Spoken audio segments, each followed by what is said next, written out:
Okay, so this is going to be a weird video. It's going to be kind of a random one, but there's been something on my mind for quite a while. I just got reminded of it and I couldn't hold back. I have to mention it in some sort of video. So, when Bumblebee was coming out, the film, obviously, there was a tie-in comic book that I think was released with a DVD and Blu-ray set. Now, this comic, you can argue whether it actually ties in or not properly to the canon of Bumblebee, or if it's just some throw-in that they decide to, well, put out. They've done that before. Some comics are canon, some are not. And it's really strange because this shows Soundwave coming to Earth and battling Bumblebee. It is called the Sector 7 Adventures, The Battle at Half Dome. Now, the comic itself I'm not going to really touch on. It's one of the characters that show up. So, because you have Soundwave, of course you would expect his cassettes. There's Ravage and Laserbeak. Laserbeak is kind of close to his Dark of the Moon version, but more G1. Ravage is there, and he's looking pretty much like his Bumblebee Movieverse design. But then there's also another additional character. Rumble shows up.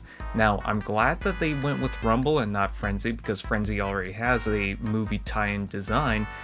But what's weird about this is the design itself for Rumble is not necessarily unique, and unique at the same time for not being unique, because all the parts, for the most of it, I'm not sure about the gunners on the back or the wings, but the wings maybe.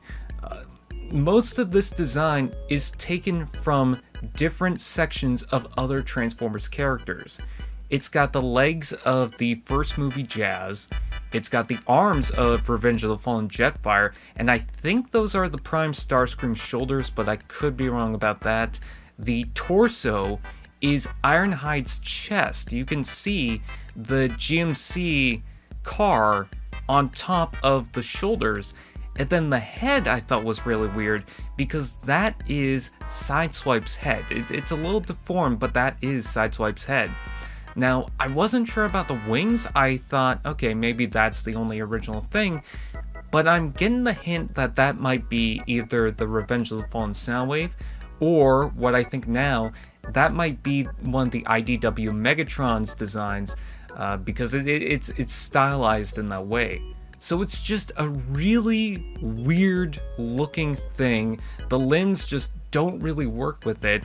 It's definitely more towards the Bayverse than anything, because obviously it's taken a lot from the Bayverse, but the proportions just don't really line up. And I think it just looks hilarious. It's a weird looking figure. And I felt like I had to do a video on it. I know this is random, I know this is weird, but it's been on my mind. I've been needing to talk about it. So, what do you think? Is this just weird in general? I don't know.